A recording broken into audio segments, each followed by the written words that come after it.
When you look at the periodic table, you have a very famous element in number 53, iodine, or iodine. This is a chemical element, and it's one of the most important elements for life.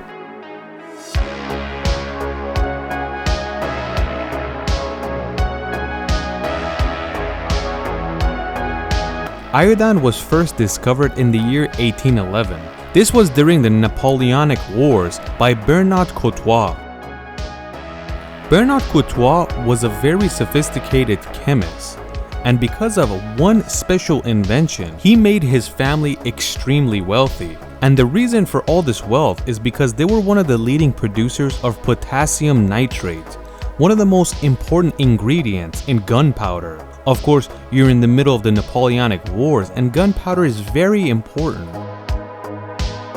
Alongside the potassium nitrate, Bernard wanted to create other inventions so he can make even more money, especially war-related ones. It is alongside all this research and experiment that Bernard realizes that iodine is its own element. After Bernard told other chemists and scientists about what he has discovered, they were very interested in this very new element, and they liked it very much because anytime you mix it with other elements, it would create this purple haze color. And that's one of the main reasons they named the element iodine. Iodine is a Greek word that literally means violet.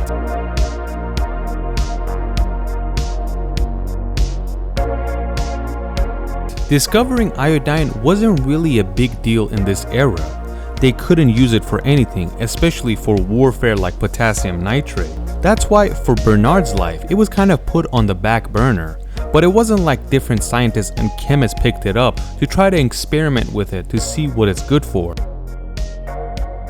A few years later, another French chemist by the name of Casimir Devine realized that iodine is antiseptic, meaning it kills off germs. It took many years, but eventually iodine entered different hospitals and urgent care facilities to clean and sterilize surgeons' equipment, and also if they wanted to make a cut or insert a needle, they would also apply iodine to that area to disinfect it. But still, these doctors weren't 100% satisfied with this because they didn't truly know if it works or not. But everything changes when we get to the year 1908. This is the year an Italian surgeon by the name of Antonio Grosich realizes that iodine is probably the best material to sterilize human skin. Dr. Grosich has made a huge discovery because to this day, more than 100 years later, iodine is still used in hospital, and it's used to sterilize skin. If they want to cut the skin or insert a needle, iodine is still used. Iodine is also an antimicrobe. Anywhere you apply it, any bacteria or microbe or virus that's there, it will be killed. But how does iodine look in pure form? Like this. It looks like it's metal, but it's not really metal shavings. It's actually much softer, but that's how iodine looks in its pure form. But usually when you actually see it, it's in liquid form. If it's purer, it's darker, and if it's watered down, it gets more brown. The most common place you can find iodine on Earth is between seaweeds underneath the water. And this shows us that iodine is extremely important for human life. Iodine is extremely important for human life.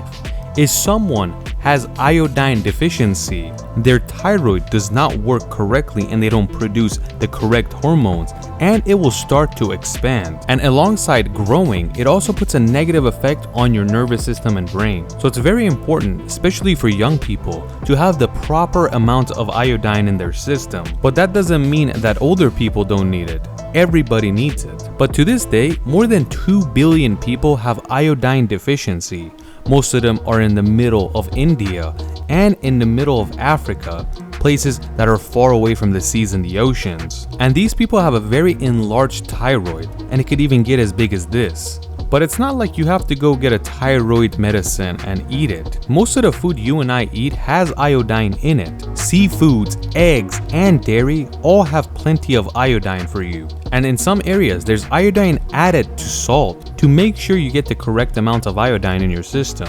When they examined India for the first time about iodine deficiency, they realized it's mainly the people that are very far away from the ocean, and they're the ones that eat mainly the farm food that comes from that area. They are never exposed to the sea, or they don't eat the different foods like eggs and seafood. If you live closer to the ocean and seas, there's a higher chance that you will get the iodine from the air. Just like we said, iodine is extremely important for life. Not just human life, but most animals need it as well. Like for example, tadpoles, which are basically baby frogs, look like this and they don't have legs when they're born. But if that water does not have iodine, they will never grow legs and eventually die as a tadpole. This shows us how important iodine is in a frog's life. Just imagine how important it is in a young child's life when it's growing. That's why doctors say a child should have the correct amount of iodine in their system to grow, or it's actually gonna damage them mentally and they're not gonna fully develop like they should. Some doctors even believe that iodine deficiency for some children will give them brain damage. Another interesting fact is that most of you use this type of material to clean wounds. And you have to know the main ingredient in this is iodine. But where is iodine found? Where is the biggest mine? You have to know that there is no actual mine for iodine.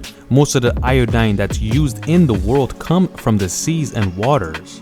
But there's one exception, because in Chile, there are some salt mines that have a lot of iodines alongside the salt. So you have to know that Chile is the biggest exporter of iodine in the world, since it's much easier to collect it on land than going to the sea to mine it. Some people may worry that their child or even themselves has iodine deficiency.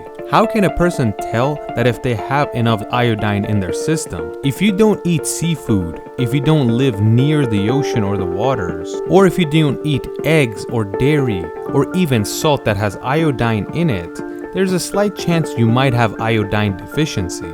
But you shouldn't pay attention to what we're saying, because if you're actually worried, you should go to the doctor to make sure if you have enough iodine. And you have to know that too much iodine in your system is never good either, because if you have too much iodine, it could put a negative effect on your thyroid or even cause thyroid cancer. So either way, if you have iodine deficiency or too much iodine, it's going to negatively affect your thyroid. I wish you all the very best.